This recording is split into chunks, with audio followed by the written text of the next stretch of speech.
This is the overview for Chapter 4, and Chapter 4 is focused on gender inequalities, whereas Chapter 5 is focused on sexual identity. And so they are two different things, but they are, of course, related. However, we're going to look at them in two different chapters so we can really focus in on each of those topics, gender inequalities and also sexual identities. So let's get started.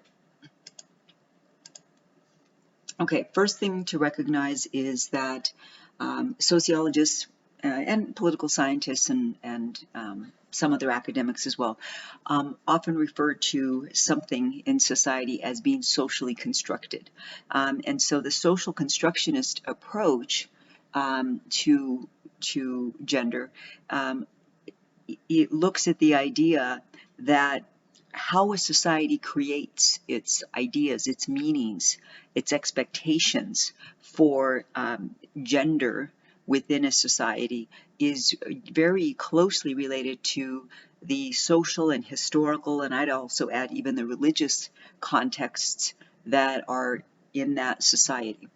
And of course, for many of us, myself included, when we look at the underrepresentation of women in this country in key leadership positions of power and leadership in politics, government, and business, we recognize that this is a social problem.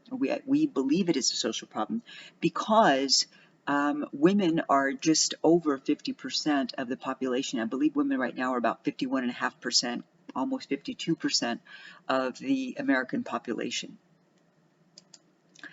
So, again, thinking about that social construction of gender. First off, we have to recognize that there's the difference between the idea or the concept of sex, which is a biological concept, referring to the biology and physiology of an individual. And at least in theory, sex is fairly easy to understand. However, it's not always, because some people are identified at birth as a particular sex, but that is not the way that they identify. And so that how society reacts to those individuals can also be a social problem. Gender is a social concept. So think about how society has constructed ideas of what it means to be a male or a female, the kinds of behaviors and attitudes, styles of dress, even speech patterns that we expect to hear from somebody who appears to be a female or someone who appears to be a male. Of course, gender expression is not only shaped by the society around us, the different social groups that we're in, but it also can change depending upon which of those social environments we're in. So, for example, there are some, males who, if they're playing on their sports team or they're think about K through 12 or college, if they're playing on a sports team, they may act one way with their teammates, but then when they are at home with family members, they may act a different way. And then when they're with their friends, maybe they act in even a different way. The way they are expressing themselves as males may change depending upon the social environment that they're in, is what I'm saying. Gender, the way that most or many people in the United States think of gender is that it's binary. You're either this or you're that. Okay? So there are either women who identify as women and there are men who identify as men. Society tends to have difficulty wrapping its head around the idea that there are people who may not identify as either one of those things. They identify as non-binary. Of course, there are people who are, and that's probably the majority of the population in this country and probably around the world, people who do conform to the gender expectations based upon their biological sex, the one identified at birth. We typically call these individuals cisgender individuals because they identify with the biological sex that they were assigned at birth. Let's see, let me get through here. Intersectionality. This is also discussed in Chapter 3 in regard to race, but the overarching idea of intersectionality is that we have several identities, maybe even many identities. And so those identities are overlapping. We can't necessarily separate out one from the other. So, for example, I am a Latinx female. If somebody asks me which is more important, being Latinx or being a female, I can't really tell you which one is more important, which identity is more important to me, because they're both equally important to me. They are intertwined. I can't separate being Latinx from being a female, and I can't separate being female from being Latinx, because those are such deeply held identities that I have. So gender inequality can happen at various levels, and one way they can happen is at the individual level, whereby some individual might treat another individual differently because individual A, say, appears to be a female but doesn't act the way individual B expects individual A to act. Okay, so let's just call individual A Fulanita. And so let's say that there's Sancha, who's individual B. She's on the same debate team, and she doesn't really think. She thinks that Fulanita doesn't act like a female, and so she may treat her differently because of that. That's the individual level, person to person. The interactional level, of course, is when we are in in larger groups and we are interacting, say, at work, right? And so maybe in the workplace, some people talk negatively about some individuals who, within the workplace, who don't act the way that everyone expects them to act. They don't, quote, do gender, meaning they don't act according to what everyone perceives their gender to be. And then the institutional level, this is probably the most insidious type of gender inequality, because it's woven into the fabric of how our country operates. It's woven into this long-standing custom, tradition, call it what you will, of women being viewed as being less capable than men, perhaps even less intelligent. Women being judged more on their appearance than men are. And so that, as I said, is more insidious because it often is something that we can't see, because we're not in top levels of most corporations and social institutions. I want to focus on patriarchy. Patriarchy is this idea that males are viewed as dominant. They're viewed as superior to women. And so when we think about a patriarchal culture, what that means is that we are talking about a culture in which there are mechanisms that have been created by men to maintain gender inequality. And so one perfect example of this is when this country was founded, women were not allowed to vote. And it took until 1919, with the passage of the 20th Amendment, that women were finally granted the right to vote. The women voted for the first time in 1920, in the election in 1920.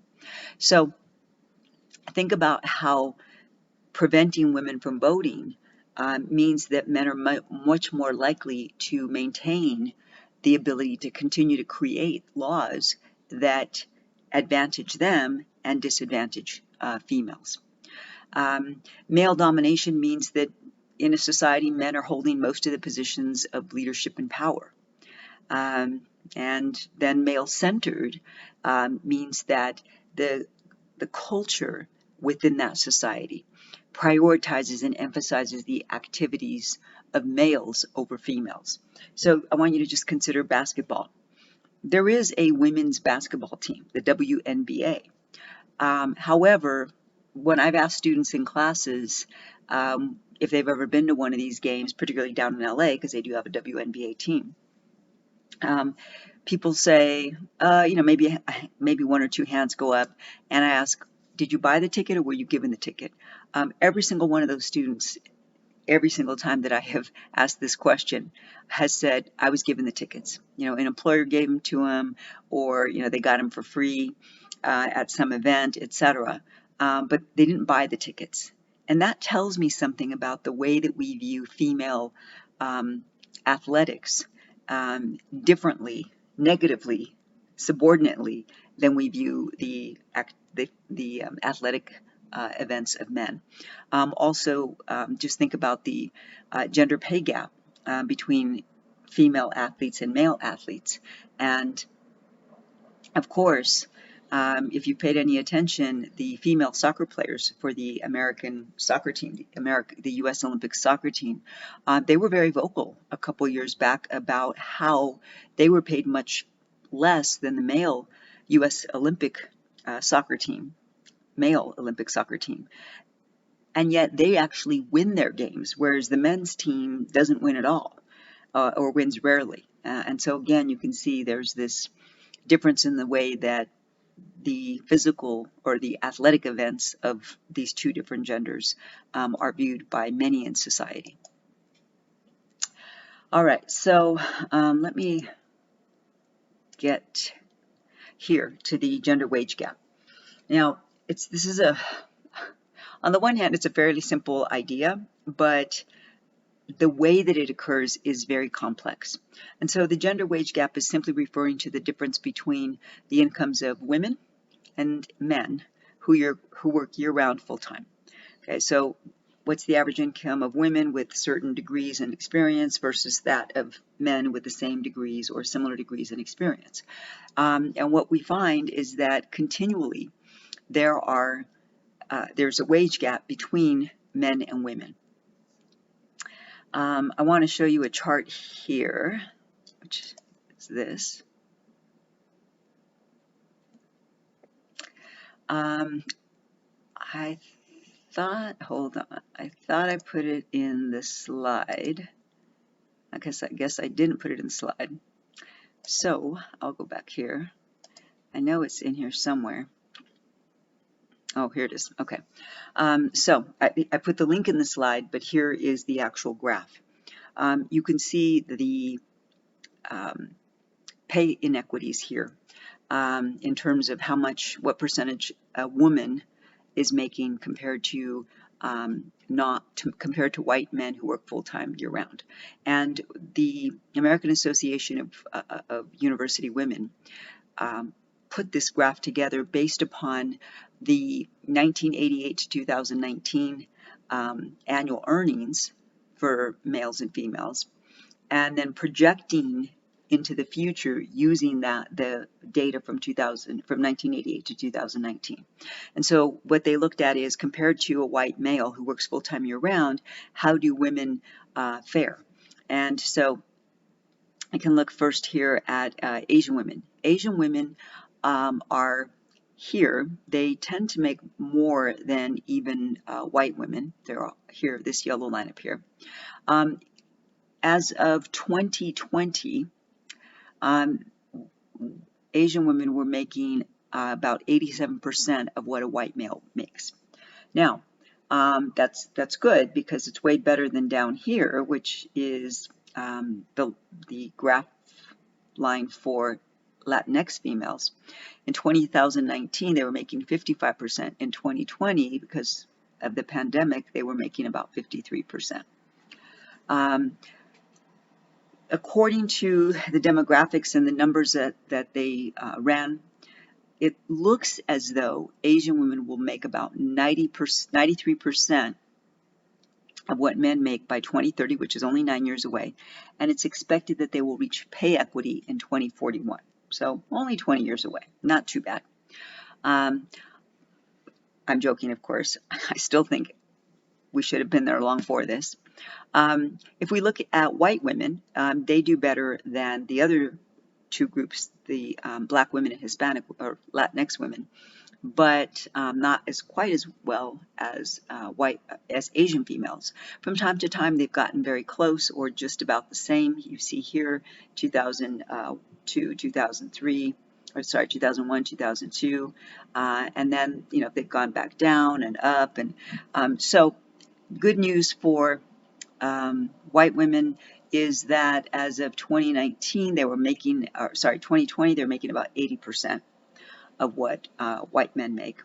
And it is projected that by 2069, 38 years from now, they will be making the same salary as men in the same positions with similar backgrounds and skills. Then we get to African American and Latinx women. So for Black women, again, you see that both of these graph lines are much lower than the other two. By 2019, 63%, 63% in 2020, 63% of the income that white men are making. Again, we're thinking about people who are working in jobs that are similar and require similar skills and degrees, etc. It's estimated that Black women will reach equity in 2369, over 300 years from now. And for Latinx women, making about, 55, went down to about 53% by 2020. Expected to go back up here to 55. And you see it stays pretty much at 55 all the way out. Even by 2030, they're still at 55% of what white men make. And they are expected to reach equity in 2451, over 400 years from now. And so pay equity is alive and well. And so there's a good discussion in the text about the things that contribute to this. And I won't go over those because it's a pretty good discussion. But just pay attention to those things that contribute to gender equity, or gender pay equity, inequity. Here's one of the things that that is viewed as a fairly large factor. It's called the glass ceiling.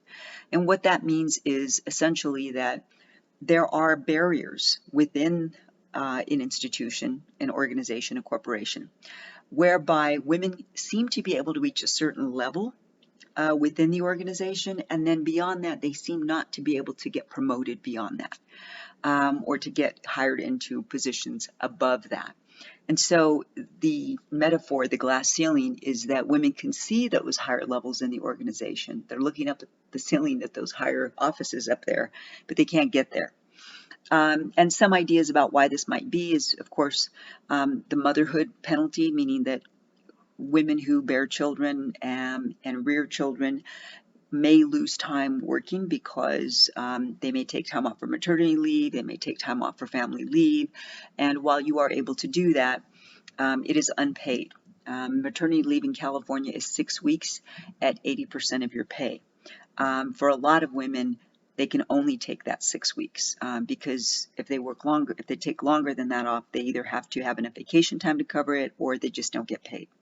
And family medical leave, you can take up to a year off, but it's not paid. Also, women tend to take more time off, who are mothers, tend to take more time off to take children to doctor's appointments, to go to parent-teacher conferences, to stay home when a child is sick, etc. Also, there's this idea of homosocial reproduction, meaning that we tend to choose people who are like ourselves. And so people who are in hiring committees or people who are the hiring supervisor, they may be more likely to, without even being aware of it, gravitate naturally toward choosing the person who is more like they are than someone who's very different or who is different. And I'll just offer this other idea about why that happens. It also, I think, is because I believe there is a gender bias in the workplace, and that is that women are viewed as less capable, less skilled, less competent than men, and they are judged more harshly than men. So I think that plays a role as well. Sexual harassment and hostile work environments. Sexual harassment really wasn't something that Americans talked about in the workplace or talked about anywhere until the early to mid 1980s, when a number of U.S. Supreme Court cases were decided regarding sexual harassment in the workplace. Now, everyone talks about sexual harassment in the workplace. At least if we don't talk about it, we make people go through training. It's usually online training that people have to do. And so I'm not sure that's enough because I think there's still a lot of sexual harassment that occurs. Sexual harassment can be what we call quid pro quo. That's the second one, requests for sexual favors. So a supervisor or a boss says, hey, if you go out with me or you have sex with me, then you can have that promotion or, the raise or whatever it might be. Unwelcome sexual advances. Again, unwanted touching or asking someone out or asking about their sex life or their dating life, things like that. And then verbal or physical harassment of a sexual nature. I don't want to give too many examples here because, I don't want people to be offended, but, use your imagination. What could be verbal, what somebody could say to someone of a sexual nature. Thinking about maybe commenting on somebody's body parts, or physical harassment, grabbing somebody's behind or grabbing someone's breasts or running your hand across someone's breasts as you walk by, those kinds of offensive behaviors that are of a sexual nature. And then, of course, offensive remarks about a person's gender, talking, badly about either males or females or non-binary individuals, etc. Let's see.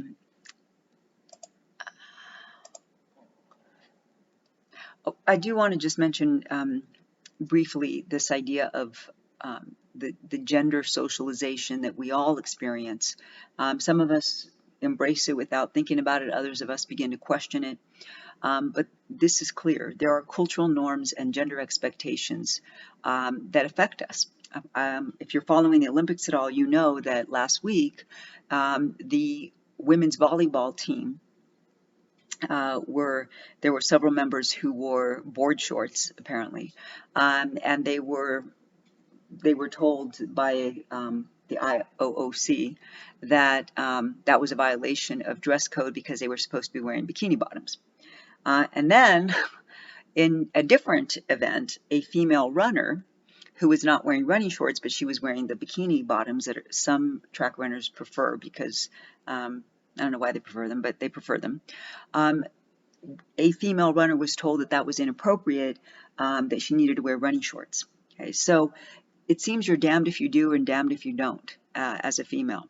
You're criticized when men pretty much can wear whatever they want to compete, and no one bothers to tell them what they can and can't wear. Also, I argue very strongly that within this society, we're from a very young age, we're provided with and bombarded with very clear expectations about how males are supposed to be, how they're supposed to dress, how they're supposed to act, and also females, how they're supposed to dress, how they're supposed to act, how they're supposed to be. And women and men who don't fall into those expectations, or people who are non-binary, they tend to experience some negative reaction from people around them because they are not willing to just blindly accept what everyone says that they should be like, or dress like, or talk like, etc. Rape, unfortunately, it happens more frequently than we're aware of, partly because there are many, many women who do not report a rape or a sexual assault. A sexual assault is an attempted rape. That's another way to think of it, as an attempted rape, whereas a rape is actual penetration of either the vagina or the anus. And both men and women can be raped. There's something that some sociologists call the rape culture, which is this idea that there's a normalization of rape and other forms of sexual violence against women. And I think one of the areas where you can really see this is in movies. Think about how many movies you've seen in which the couple is arguing, and then all of a sudden the man will, forcefully start kissing the woman, and the woman will struggle a bit, and then she'll give in, and then they have sex. That's a normalization of sexual violence, because the suggestion is if you're arguing with a woman and you want to shut her up, you just start kissing her forcefully, and she'll resist a bit, and then she'll give in. That kind of sexual violence is something that we see very frequently in movies, and without thinking about it, we internalize it. We take it in, like, oh, okay, that's how it goes. And so, unfortunately, I think there's a lot of the rape culture very much a part of of American society. Also, this idea that some women, they bring too much attention to themselves by how they dress or how they talk, or they go to clubs on their own, etc. Again, it's almost this idea that, oh, well, it's their fault because they brought attention to themselves. I don't think that that's the case, because men are able to express themselves, their gender expression. Women should be allowed to express themselves according to their gender in whatever way they want, without people telling them that they shouldn't express themselves in this way or that way. It's not uncommon, or it's not, I should say, it's not something that should be surprising that approximately 20% of women are sexually assaulted during college. In fact, the number is probably a little higher, simply because, as I said, a lot of people don't report sexual assaults. They might report a rape, might be a little bit more likely to report a rape, but they might not report a sexual assault because they're embarrassed. They feel it's their fault, any number of things. So I just want, gender policing.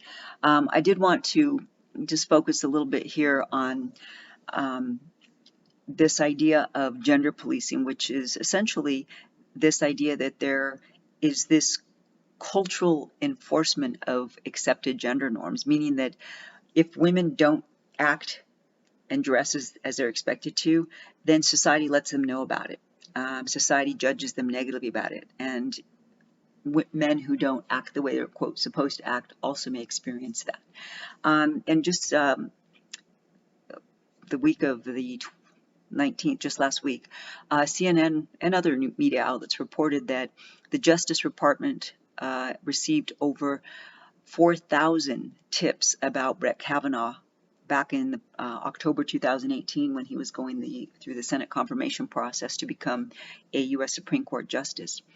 And the Department of Justice only passed on a few of those tips to the White House, and they didn't investigate any of these tips, which makes one wonder why they even set up a tip line if they weren't going to investigate any of the tips. So I leave you with that on this chapter.